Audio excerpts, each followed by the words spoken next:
കൊടുക്കാൻ വല്ലതും വേണ്ടേ? അപ്പൊ തങ്ങൾ അടുത്തേക്ക് വിളിച്ചു, അബ്ബാസ് ഒന്ന് വരി, ഒന്ന് ചോദിക്കട്ടെ. അടുത്തേക്ക് വിളിച്ചിട്ട് ചോദിച്ചു, അബ്ബാസ് നിങ്ങൾ മറന്നോ? നിങ്ങളെ വീട്ടിന്റെ ഉള്ളിലൊരു അറയുണ്ടാക്കി, അറയുടെ താഴെ പിന്നെയും ഒരു അറയുണ്ടാക്കി, സ്വർണവും വെള്ളിയൊക്കെ പതുക്കെ വളരെ ഭദ്രമായി സൂക്ഷിച്ച് അടപ്പിട്ട് മേലാപ്പൊക്കെ ഇട്ട് പൂട്ടിയത് നിങ്ങൾ മറന്നോ? സുബ്ഹാനല്ലാഹ്, അബ്ബാസ് എന്നവരെ മനസ്സ് വിശാലമായി പോയി. അഷ്റഫുൽ ഖൽഖ് റസൂലുള്ളാഹി സ്വല്ലല്ലാഹു അലൈഹി വസല്ലം തങ്ങളോട് അബ്ബാസ് ബിൻ അബ്ദുൽ മുത്തലിബ് പറഞ്ഞു, അങ്ങ് റസൂലാണ്, അല്ലാഹുവിന്റെ റസൂലാണ്, സത്യമായും നബിയാണ്. കാരണം മറയുണ്ടാക്കിയത് എന്റെ ഭാര്യ അറിയില്ല, എന്റെ മക്കൾ അറിയില്ല, എന്റെ കുടുംബക്കാരൊന്നും അറിയില്ല.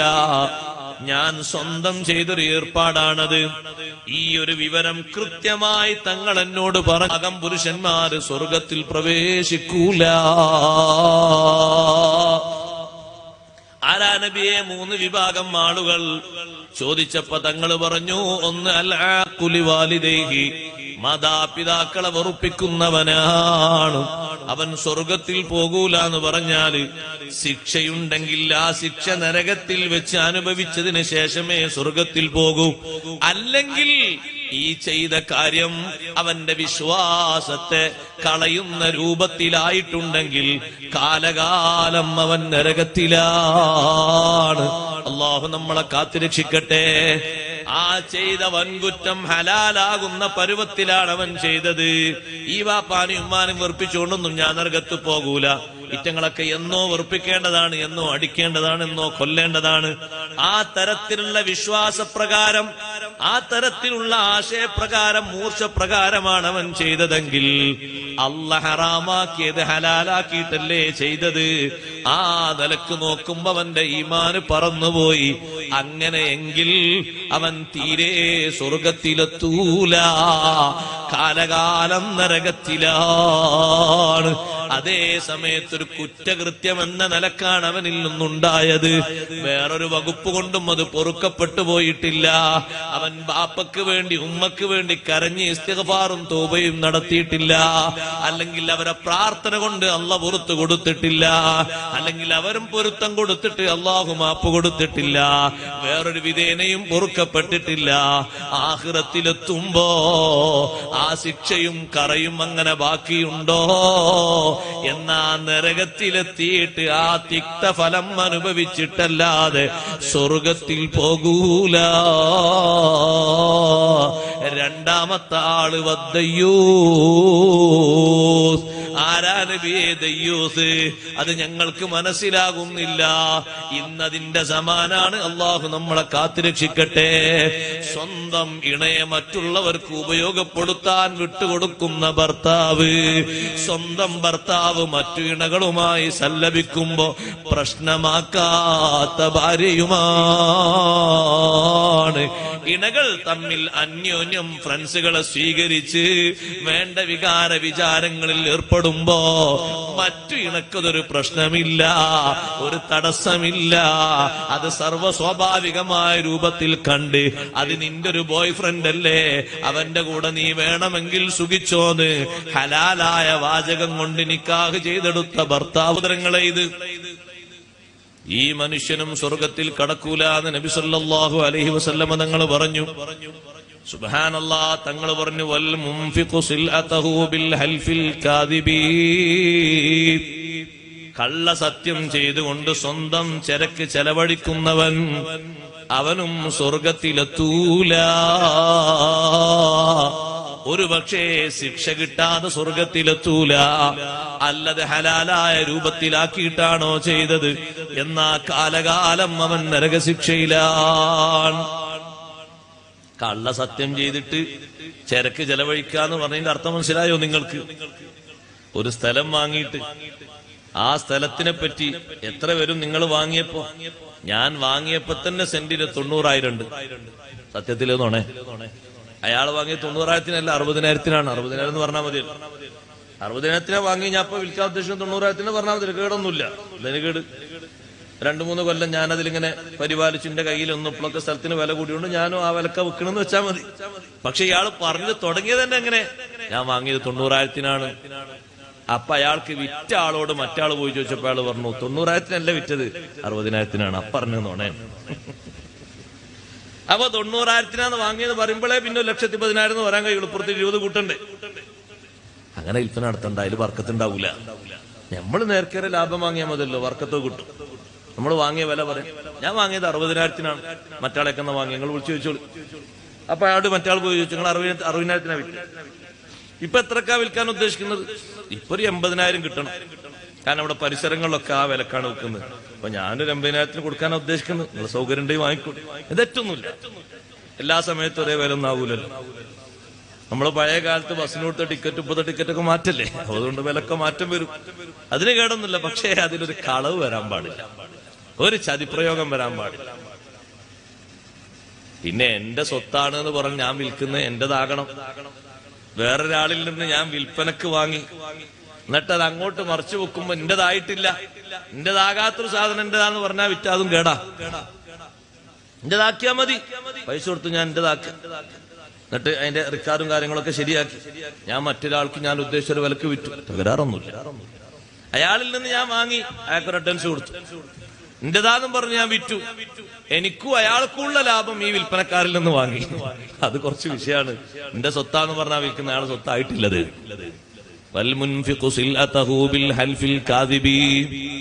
അഷ്റഫുൽ ഖൽഖ് സ്വല്ലല്ലാഹു അലൈഹി വസല്ലം നിങ്ങൾ എണ്ണിപ്പറഞ്ഞ് പഠിപ്പിച്ചതിൽ നമ്മൾ അതിൽ നിന്ന് മാറാനാണ് സഹോദരങ്ങളെ. ആ വിഷയങ്ങളൊക്കെ തങ്ങൾ ഓർമ്മപ്പെടുത്തിയത്. അതുകൊണ്ട് ആ തങ്ങളെപ്പറ്റി നമ്മൾ ഇങ്ങനെ മൗലിദിൽ എപ്പോഴും ഓതുന്ന ഒരായത്തില്ലേ, ഇന്നാ അർസൽനാക ഷാഹിദൻ വമുബശ്ശിറൻ വനദീറാ. വമുബശ്ശിറൻ, തങ്ങൾ സ്വർഗം കൊണ്ട് സന്തോഷ വാർത്ത അറിയിക്കുന്ന ആളാണ്. വനദീറാ, നരകം കൊണ്ട് മുന്നറിയിപ്പ് നൽകുന്ന ആളാണ്. കുറെ ഗുണമുള്ള സ്വഭാവങ്ങളുള്ള ആളുകളെ പറ്റി തങ്ങൾ സ്വർഗക്കാരെന്ന് പറഞ്ഞിട്ടുണ്ട്. കൂട്ടത്തിൽ കണ്ടില്ലേ നിങ്ങൾ പരോപകാരം ചെയ്യുന്ന ആളുകളെ പറ്റി സയ്യിദുനാ റസൂലുള്ളാഹി സ്വല്ലല്ലാഹു അലൈഹി വസല്ലം തങ്ങൾ പറഞ്ഞു, ജനങ്ങൾക്കൊക്കെ വിട്ടുവീഴ്ച ചെയ്തു കൊടുക്കുന്ന ആൾക്ക് അള്ളാഹു വിട്ടുവീഴ്ച ചെയ്തുകൊണ്ട് അയാളെ സ്വർഗത്തിലെത്തും. ഒരാള് സ്വർഗത്തിലെത്തിയ കഥ വിശദീകരിച്ചപ്പോ തങ്ങൾ പറഞ്ഞു, അയാള് സ്വർഗത്തിലെത്താൻ കാരണം എന്താണെന്നറിയോ? ഒരു കച്ചവടക്കാരനായിരുന്നു, നല്ല സ്വഭാവമുള്ള കച്ചവടക്കാരൻ. മക്കളെ വിളിച്ചിട്ട് വഫാത്തിന്റെ മുമ്പ് ആ കച്ചവടക്കാരൻ പറഞ്ഞു, മക്കളെ, ബാപ്പ കച്ചവടം ചെയ്തതുപോലെ നിങ്ങളും കച്ചവടം ചെയ്യണം, എന്നാൽ അള്ളാഹു നിങ്ങൾക്ക് ബർക്കത്ത് തരും. അപ്പൊ ബാപ്പാനോട് മക്കൾ ചോദിച്ചു, എങ്ങനെയാണ് ബാപ്പാ? മറ്റെങ്ങനെയുമല്ല, എനിക്കൊരു വിട്ടുവീഴ്ചയുടെ സ്വഭാവമുണ്ട്. എന്റെ കടയിൽ നിന്ന് സാധനങ്ങൾ മേടിച്ചു കൊണ്ടുപോകുന്നവർ പരമദരിദ്രരാണെങ്കിൽ, അനാഥകളാണെങ്കിൽ, തീരെ കഴിവില്ലാത്തവരാണെങ്കിൽ ഞാൻ അവർക്ക് മാപ്പ് കൊടുക്കും, തിരിച്ച് നിങ്ങൾ വില തരണ്ടാന്ന് ഞാൻ പറയും. സുബ്ഹാനല്ലാഹ്, അതൊരു വിട്ടുവീഴ്ചയാണ്. സമ്പന്നരാണെങ്കിലോ അവർക്ക് ഞാൻ 1-2 മാസത്തെ അവധി കൊടുക്കും, അതും അവർക്കൊരു എളുപ്പമാണ്. 2 രൂപത്തിൽ ഞാൻ വിട്ടുവീഴ്ച ചെയ്തിട്ടുണ്ട്. അല്ലാഹു സുബ്ഹാനഹു വ തആല ഈയൊരു മനോഭാവം കൊണ്ട് ആ മനുഷ്യനെ സ്വർഗത്തിലെത്തിച്ചു. സാന്ത്വന പ്രവർത്തനം, കാരുണ്യ പ്രവർത്തനമാണ് അയാളാ ചെയ്യുന്നത്. അല്ലാതെ പ്രൊഫസർച്ച് മാത്രം കാരുണ്യ പ്രവർത്തനമാവുള്ളൊന്നൊന്നുമില്ല. നിത്യജീവിതത്തിലെ കാരുണ്യ പ്രവർത്തനാണത്. പാവപ്പെട്ട ഒരു മനുഷ്യൻ സാധനങ്ങൾ വാങ്ങിപ്പോകുമ്പോ തരാൻ ഒരു കഴിവില്ല. അയാൾ മേൽവിലാസം ഇയാൾക്കറിയും. കാശില്ലാത്തവർ നിങ്ങൾ വിഷമിക്കണ്ടോ, ആവശ്യത്തിനൊക്കെ വന്ന് വാങ്ങിപ്പോയിക്കോളും. അപ്പൊ ഈ മനുഷ്യനെ കൊണ്ട് ആ നാട്ടിൽ മൊത്തം ജീവിക്കണം എന്ന് അള്ളാഹു തആലക്ക് ഓർമ്മല്ലേ? അപ്പൊ അള്ളാഹു ഇയാൾക്ക് അങ്ങനെ ബർക്കത്ത് കൊടുക്കും. നമ്മളതിൽ കുയിന്തട്ടിയൊരു കാര്യമല്ല. അയാൾക്ക് അള്ളാഹു ബർക്കത്ത് അങ്ങനെ ഏറ്റിക്കൊടുക്കും. ഇനിയും അയാളെ കൊണ്ട് ജനങ്ങൾ ജീവിക്കാൻ ഇഷ്ടം പോലെ സ്വത്ത് അയാൾക്ക് അള്ളാഹു കൊടുക്കും. അയാളാരും പറ്റിക്കൊന്നുമില്ല. അയാൾക്ക് അങ്ങനെ ആഫാത്ത് മുസീബത്തൊന്നും പറ്റില്ല. കാരണം അയാളെ കാരണം കൊണ്ടാണ് ആ പാവങ്ങളൊക്കെ ജീവിക്കുന്നത്. പാവങ്ങളോട് അയാൾ പറയും, നിങ്ങൾ വില തരണ്ട, നിങ്ങൾ പോയിക്കോളി. പണക്കാരോട് അയാൾ പറയും, അത് പണക്കാർക്കൊരു ആശ്വാസമാണ്. ഇപ്പൊ അല്ലെങ്കിൽ വേണ്ട 2 മാസം കൊണ്ട് തന്നാ മതി. അത്ര വലിയ ആശ്വാസമാണ്. ഒരാഴ്ച നീട്ടിക്കിട്ടിയാൽ തന്നെ ആശ്വാസമല്ലേ? ഇങ്ങനെ മാസക്കണക്കിന് നീട്ടിക്കൊടുക്കുമ്പോ അവർക്കും ആശ്വാസമാണ്. എല്ലാവർക്കും ഉള്ള ഈ ഒരു മനോഭാവം കൊണ്ട് ആ മനുഷ്യന് സ്വർഗത്തിലെത്തിയെന്ന് സയ്യിദുനാ റസൂലുള്ളാഹി സ്വല്ലല്ലാഹു അലൈഹി വസല്ലം. അതൊരു കാഴ്ചപ്പാടാണ്. ഒരാള് സ്വർഗത്തിലെത്തിയത് നടക്കുന്ന വഴിയിൽ ജനങ്ങൾക്കൊക്കെ തടസ്സമായ ഒരു മരം, ആ മരം കൊണ്ട് മുറിച്ചു മാറ്റിയിട്ട് ആളുകൾക്ക് വഴി സൗകര്യം കൊടുത്തു. അപ്പൊ പോകുന്ന ആൾക്കാരൊക്കെ പറയും അൽഹംദുലില്ലാ, ഇതുവരെ ഇതിൽ പോകാൻ വലിയ ബുദ്ധിമുട്ടായിരുന്നു. ഒട്ടകത്തെയും കൊണ്ടുപോകാൻ പറ്റൂല, ആടുകളെയും കൊണ്ടുപോകാൻ പറ്റൂല, വാഹനങ്ങളും പോകാൻ പറ്റൂല. ഇപ്പൊ നല്ല റാഹത്തായി. ഇവിടെ കഴിഞ്ഞ കൊല്ലം പോലെ അല്ല വിശാൽ. ഇവിടെ ഒരു മരം ഉണ്ടായിരുന്നു, ഒരു വമ്പൻ തേക്ക്. ആ തേക്ക് അതിന്റെ ഉടമസ്ഥനാണ് മുറിച്ച് അത് വിറ്റ് അത് വഴിയാണ് വിശാലമാക്കാൻ വേണ്ടി ഉദ്ദേശിച്ചു. അള്ളാഹു അയാൾക്ക് ആ വിശാലത മനസ്സയാൾ തോന്നിയത് കൊണ്ട് അയാൾ അള്ളാഹു സ്വർഗത്തിലെത്തിച്ചു. ഒരൊറ്റ മരാണ് അയാൾ മുറിച്ചു മാറ്റിയിട്ട് ജനങ്ങൾക്കൊക്കെ ഉള്ള ബുദ്ധിമുട്ട് നീക്കിയത്. അഷ്റഫുൽ ഖൽഖ് സല്ലല്ലാഹു അലൈഹി വസല്ലം പറയാ, നിങ്ങൾ കണ്ടില്ലേ, പാവപ്പെട്ട ഒരു മനുഷ്യൻ, ആണാകട്ടെ പെണ്ണാകട്ടെ, അള്ളാഹു സുബ്ഹാനഹു വ തആല അള്ളാഹുവിന്റെ സൃഷ്ടിയാണെന്ന് മനസ്സിലാക്കി ഒരു പാവപ്പെട്ട ജീവിയായ നായക്ക് വെള്ളം കോരി സാഹസികത അനുഭവിച്ചപ്പോൾ അയാളെ ദോഷങ്ങൾ അള്ളാഹു തആല പുറത്തു കൊടുത്തു.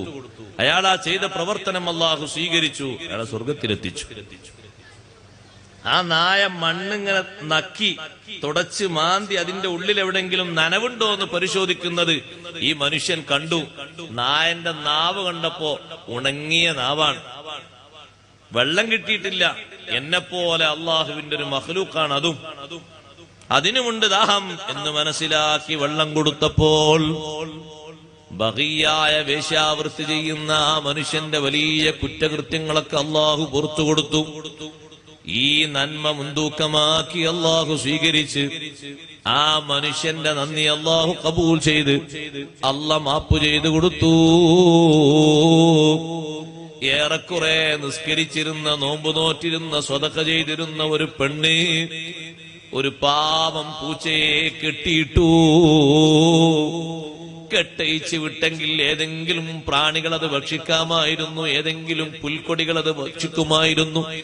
പക്ഷേ കെട്ടിയിട്ട് പട്ടിണി മൂലം സഹിക്കാൻ കഴിയാതെ പെടഞ്ഞതങ്ങ് മരണപ്പെട്ടപ്പോ അള്ളാഹു ആ പെണ്ണിന് നരകം കൊടുത്തു.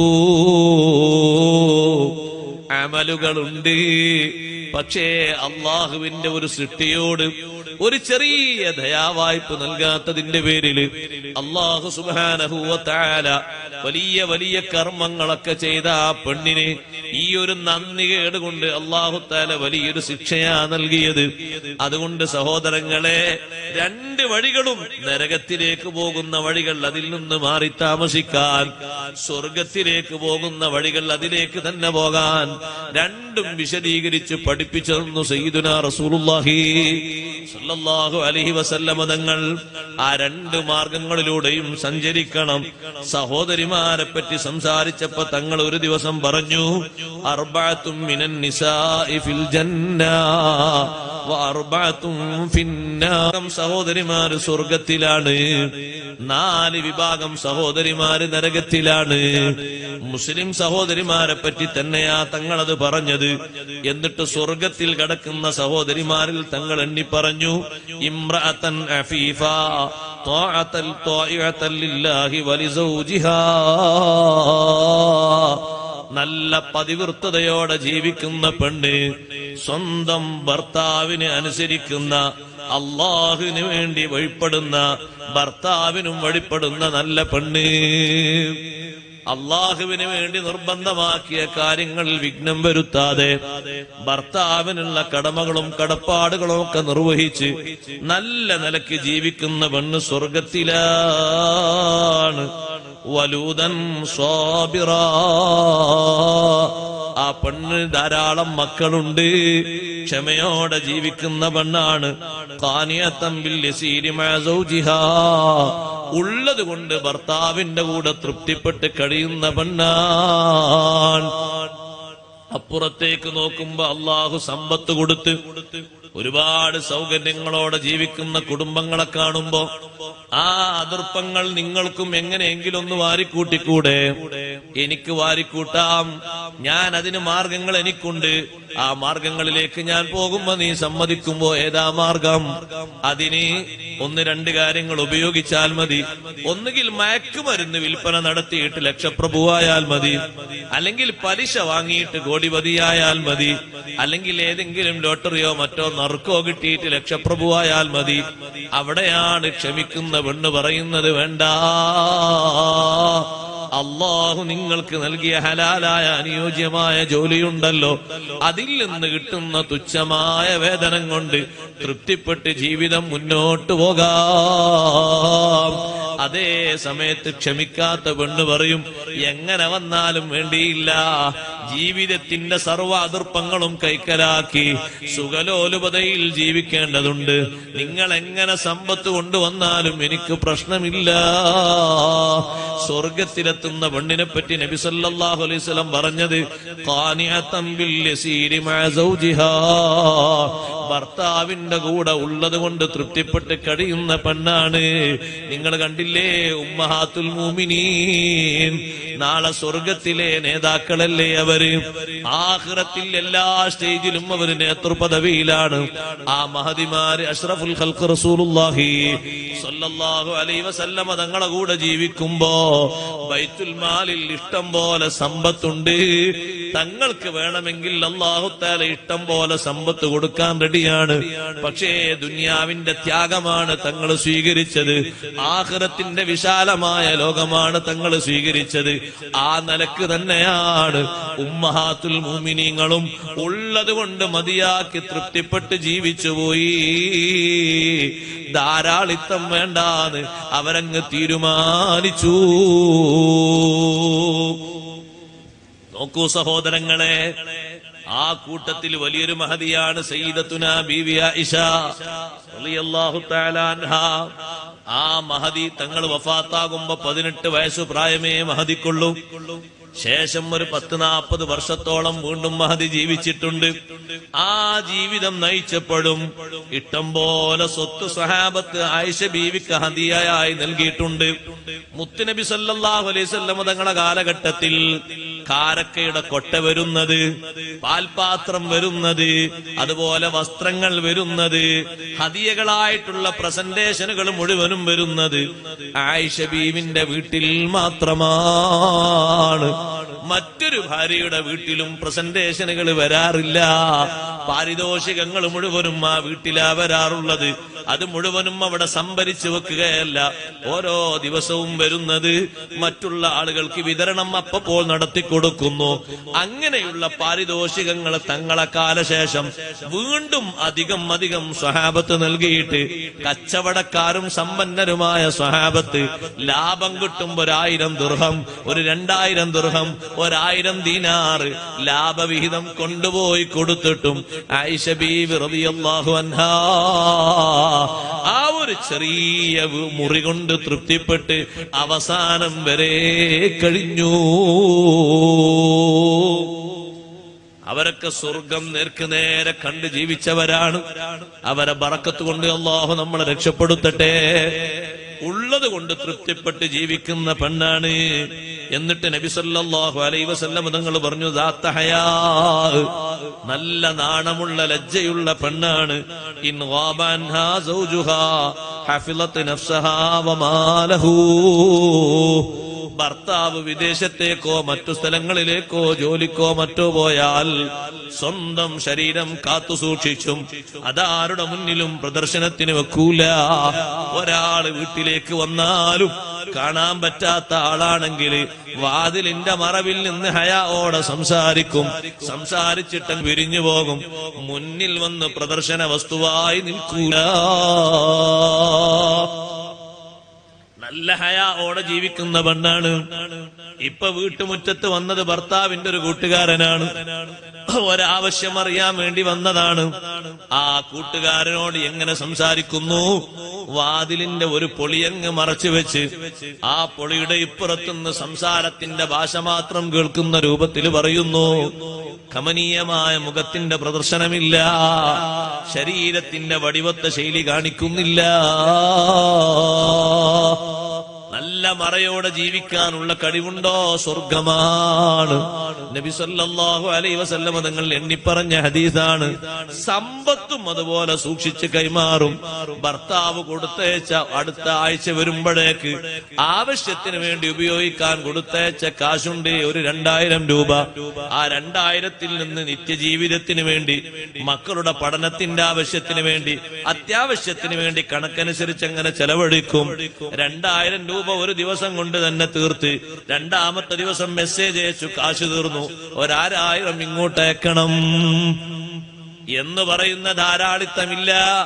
അപ്പൊ എന്തേ നോക്കുന്ന സമയത്ത് ആവശ്യത്തിലധികം വസ്തുക്കൾ വാങ്ങിയിട്ടുണ്ട്, അല്ലെങ്കിലോ ആവശ്യത്തിലധികം യാത്ര നടത്തിയിട്ടുണ്ട്, അല്ലെങ്കിലോ സൗന്ദര്യവർദ്ധക വസ്തുക്കൾ ഏറെ വാങ്ങിയിട്ടുണ്ട്.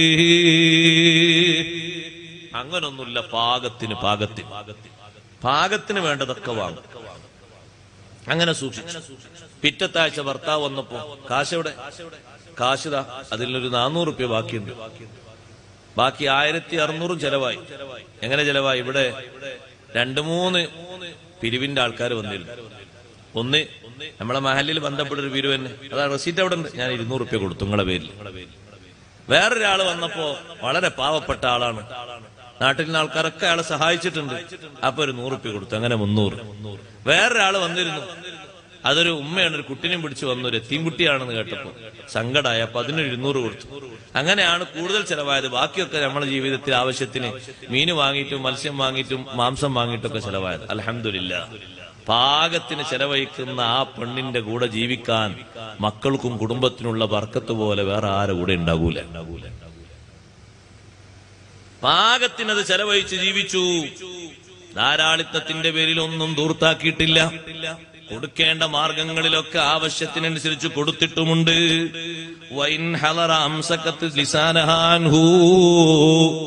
ഒരാഴ്ച കഴിഞ്ഞ് റസ്റ്റിന് വരുമ്പോ ശല്യം ചെയ്യുന്നില്ല. അതേ, നാവ് പിടിച്ചു വെച്ച് നിയന്ത്രിക്കുന്നു. പോരായ്മകൾ എണ്ണി പറഞ്ഞ് ശല്യപ്പെടുത്തുന്നില്ല, ബുദ്ധിമുട്ടാക്കുന്നില്ല. ആവശ്യത്തിനുള്ള സംസാരവും സമ്പർക്കവുമാണ്. ഹബീബ് റസൂലുള്ളാഹി സ്വല്ലല്ലാഹു അലൈഹി വസല്ലം തങ്ങൾ എണ്ണുന്നു, അംറാത്തുൻ, സ്വർഗത്തിൽ പോകുന്ന മറ്റൊരു പെണ്ണ്. നമ്മുടെ നാട്ടിലൊക്കെ കാണും, മാതൻഹാ സൗജുഹാ, ഭർത്താവ് പെടുന്നനെ മരണപ്പെട്ടുപോയി. വലഹാ ഔലാദുൻ സിഗാർ, ആ പെണ്ണിന് ചെറിയ മക്കളുണ്ട്, 2-3 മക്കളുണ്ട്. ഒന്ന് 4ാം ക്ലാസ്സിൽ പഠിക്കുന്നതാണ്, മറ്റൊന്ന് 1ലാണ്, മറ്റൊന്ന് കൂടെ കഴിയുന്ന ചെറിയ കുട്ടിയാണ്. ഈ 3 മക്കളെയും, അതൊരു ഉദാഹരണത്തിന് ഞാൻ പറഞ്ഞതാണ്, ചെറിയ കുട്ടികളോടുകൂടെ ജീവിക്കുന്ന ആ പെണ്ണ് ജീവിതത്തിന്റെ യൗവനം തന്നെ കഴിഞ്ഞു കടന്നിട്ടില്ല. വികാര വിചാരങ്ങൾ മുഴുവനുമായി ക്ഷമിച്ചിട്ടില്ല. പക്ഷേ സ്വന്തം മക്കൾക്ക് വേണ്ടി ശരീരം അവിടെ തപസ്സാക്കി നിർത്തി, തടഞ്ഞു നിർത്തിയിട്ട് അവരെ പരിരക്ഷിച്ചു, പരിപാലിച്ചു. അവർക്ക് വേണ്ട വിദ്യാഭ്യാസ സാംസ്കാരിക സമുന്നതങ്ങളൊക്കെ നൽകി. വലം തതസവ്വജ് ഖശിയത അൻ യളീഉ, മക്കള് വഴിയാധാരമായി പോകുമെന്ന് പേടിച്ച് ആ പെണ്ണ് വിവാഹിതയായില്ല. ആളുകളൊക്കെ പറഞ്ഞു, നാട്ടുകാരും വീട്ടുകാരും കുടുംബങ്ങളൊക്കെ സൗകര്യപ്പെടുത്തി കൊടുത്തിട്ടും ആ പെണ്ണ് പറഞ്ഞു, വേണ്ട, ഞാൻ മറ്റൊരു വിവാഹം ചെയ്തു പോയി, എനിക്കതിൽ മക്കളുണ്ടായാൽ, ഈ മക്കളെ വേണ്ട വിധം ശ്രദ്ധിക്കാൻ പറ്റാതെയായാൽ എന്റെ മക്കൾ കൈവിട്ടു പോകുമെന്ന് ഞാൻ പേടിക്കുന്നു. ആ ഒരു വിഷമാവസ്ഥ ഉള്ളത് കൊണ്ട് വേണ്ടാന്ന് പറഞ്ഞ് വിവാഹത്തിലേക്ക് കടക്കാതെ നല്ല സ്വബറോടെ ജീവിച്ച പെണ്ണാണ്. ആ പെണ്ണും സ്വർഗത്തിലാണെന്ന് ഹബീബ് റസൂലുള്ളാഹി സ്വല്ലല്ലാഹു അലൈഹി വസല്ലം തങ്ങൾ നമ്മെ എണ്ണി പഠിപ്പിക്കുമ്പോ തങ്ങൾ പറയുന്നു, അമ്മൽ അർബഅത്തുൽ ലവാതി ഫിന്നാർ, നരകത്തിൽ പ്രവേശിക്കുന്ന 4 വിഭാഗം സ്ത്രീകള്. നമ്മുടെ മക്കളെ നമ്മൾ ഉപദേശിക്കണം, നന്നാക്കണം. ഈ സ്വഭാവവും പ്രകൃതവും ഉണ്ടെങ്കിൽ മാറ്റണം. അതിനാണിത് പറയുന്നത്. നരകത്തിൽ അവർക്ക് സർട്ടിഫിക്കറ്റ് കൊടുക്കാനല്ല, മുന്നറിയിപ്പ് നൽകിയിട്ട് അതിൽ നിന്ന് മാറ്റിയിട്ട് സ്വർഗത്തിൽ കൊണ്ടുപോകാനാണ്. ഒരു പെണ്ണാരാന്നറിയോ? ഫംറാത്തുൻ ബദിയത്തുൽ ലിസാനി അലാ സൗജിഹാ, നാവ് വടക്ക് പിടിച്ച പെണ്ണാണ്. ഭർത്താവിനോട് തട്ടിക്കയറി സംസാരിച്ച് എന്നും ആ സംസാരത്തിന്റെ വിഷമം കൊണ്ട് അങ്ങനെ തീ തുപ്പുന്ന രൂപത്തിലാണ് ഭർത്താവ് ഉറങ്ങുന്നത്. ശാരീരിക സുഖങ്ങളൊക്കെ കിട്ടുന്നുണ്ടെങ്കിലും, ഭക്ഷ്യവസ്തുക്കളൊക്കെ സമയത്ത് കിട്ടുന്നുണ്ടെങ്കിലും നാവ് സഹിക്കൂല. നാവെടുത്താൽ വെറുപ്പുളവാക്കുന്ന വാക്കുകൾ പറയും. ഒന്ന് പറയുമ്പോ മറുപടി കിട്ടുമ്പോഴേക്ക് ഭർത്താവ് മിണ്ടാതിരിക്കുകയാണ്. സുബ്ഹാനല്ലാഹ്, കല്യാണം കഴിച്ചുപോയി. ഇനി എങ്ങാനും ഒരു വേർപിരിഞ്ഞാൽ മക്കളെ ഓർത്തുകൊണ്ട് വേർപിരിയാൻ കഴിയുന്നില്ല. പക്ഷേ ഇതിന്റെ നാവ് വളരെ മോശമാണ്. ദുസ്വഭാവത്തിന്റെ വലിയൊരടയാളമാണ് നാവിന്റെ നീച സ്വഭാവങ്ങൾ, നീചകൃത്യങ്ങൾ, നീച മറുപടികൾ. സഹിക്കാൻ പറ്റൂല. അത് മാത്രല്ല,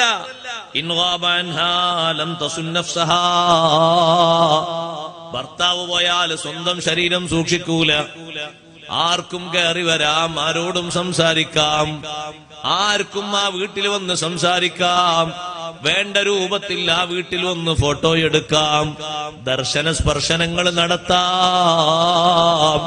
സ്വന്തം ശരീരത്തിന് സുരക്ഷിതത്വമുണ്ടോ? ഇല്ല. അദ്ദേഹം പോയി തിരിച്ചു വരുമ്പോഴേക്ക് ബന്ധങ്ങളായി ആ പെണ്ണിന് ധാരാളം ബന്ധങ്ങളാണ്. സുഖങ്ങൾ അനുഭവിക്കുന്നത് ഭർത്താവ് വരുമ്പോ കുറവാണ്. ഭർത്താവ് അങ്ങ് പോയാൽ സുഖിക്കാൻ ധാരാളം ആളുകളാണ്. വിളിച്ചു വരുത്തുകയാണ്, ചാറ്റിംഗ് നടത്തുകയാണ്, സുബ്ഹാനല്ലാഹ്, നേരിട്ട് സംവദിക്കുകയാണ്. മക്കളെയും മറ്റുമൊക്കെ ജോലിക്കും വിദ്യാഭ്യാസത്തിനും വിട്ടിട്ട് കിട്ടുന്ന സമയം മറ്റുള്ളവരുടെ കൂടെ ഉലാത്തുകയാണ്.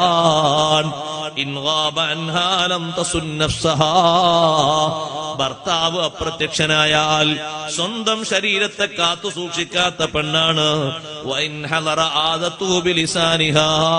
വീട്ടിലെത്തിയാലോ പോകുന്നത് വരെ നാവ് കൊണ്ട് ശല്യം ചെയ്യും. പറയാൻ പറ്റാത്തതൊക്കെ പറയും. ഭർത്താവിന്റെ കുറ്റങ്ങൾ എണ്ണി എണ്ണി പറയും. എന്താ അങ്ങനെ പറയാനുള്ള കാരണം?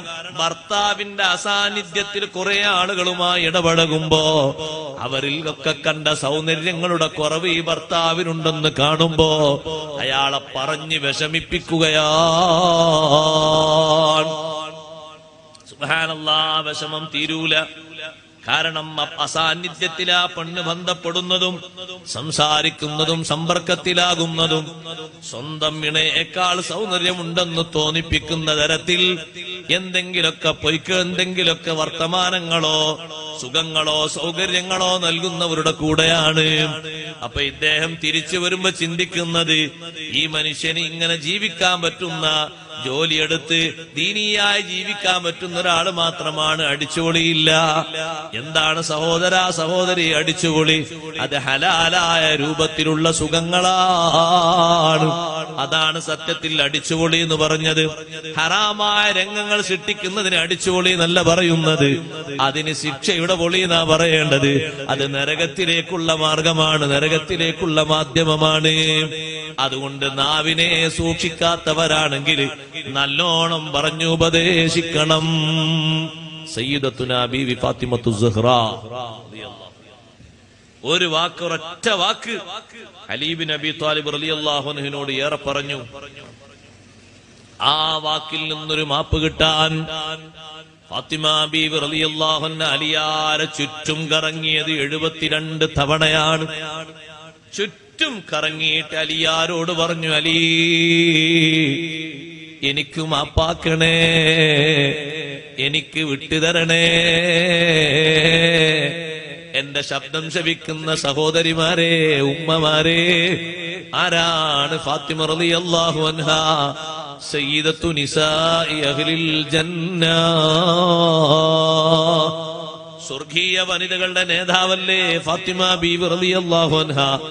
ആ ഫാത്തിമ ബീവി റളിയല്ലാഹു അൻഹ ഒരു വാക്ക് ഏറെ പറഞ്ഞതിന്റെ പേരിൽ അലി ഇബ്നു അബീ ത്വാലിബ് റളിയല്ലാഹു അൻഹുവിനെ സമീപിച്ച് പറഞ്ഞ് പൊരുത്തം വാങ്ങുന്നു.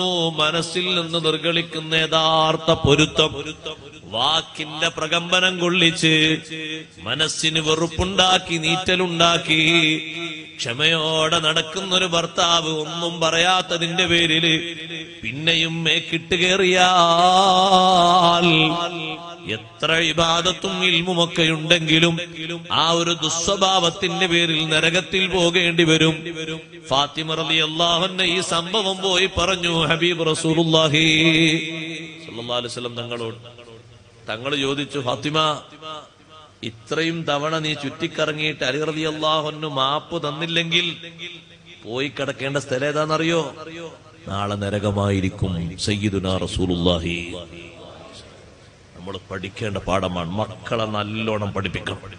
പെൺകുട്ടികളെ നല്ല സംസാരങ്ങൾ പഠിപ്പിക്കും. തട്ടിക്കയറി സംസാരിക്കാൻ പഠിപ്പിക്കരുത് ഒരിക്കലും. അത് ബാപ്പാനോടല്ലേ പ്രശ്നമല്ല, എന്നോടല്ലേ, ഉമ്മാനോടല്ലേ. അതിനെ അഥവാ അപ്പം കൊണ്ട് പഠിപ്പിക്കണം, പറഞ്ഞു പഠിപ്പിക്കണം, ഭാഷ പഠിപ്പിക്കണം, ശൈലി പഠിപ്പിക്കണം, സംസാരത്തിന്റെ രൂപഭാവങ്ങൾ പഠിപ്പിക്കണം, മറുപടി പറയേണ്ടത് പഠിപ്പിക്കണം, പ്രചോദനത്തിന്റെ വാക്കുകൾ പഠിപ്പിക്കണം, മക്കളെ ശിക്ഷണം ചെയ്യേണ്ടത് പഠിപ്പിക്കണം.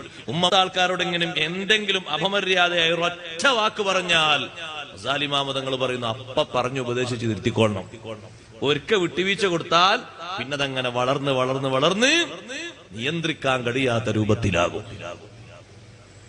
ആ രൂപത്തിലേക്ക് പിന്നെ അത് ജീവിതത്തിന്റെ ഒരു സ്വഭാവമായിട്ട് മാറും. ഒരു കല്ല് പോലെ ഉറച്ചു പോകുന്നത്. ഒരിക്കൽ കേട്ടു സ്വന്തം ജേട്ടത്തിയോ അനുജത്തിയോ സ്വന്തം ജേട്ടനെ അനുജനോ പേരെടുത്ത് വിളിക്കുന്ന കേട്ടാ വാപ്പ വിളിക്കണം. ഒരു കാര്യം പറയട്ടെ, അതെന്റെ ആരാ? അത് മൂത്താള്. ഇപ്പൊ എന്താ വിളിച്ചേ? പേരെടുത്തല്ലേ വിളിച്ചേ? മേലാലങ്ങനെ വിളിക്കരുത്.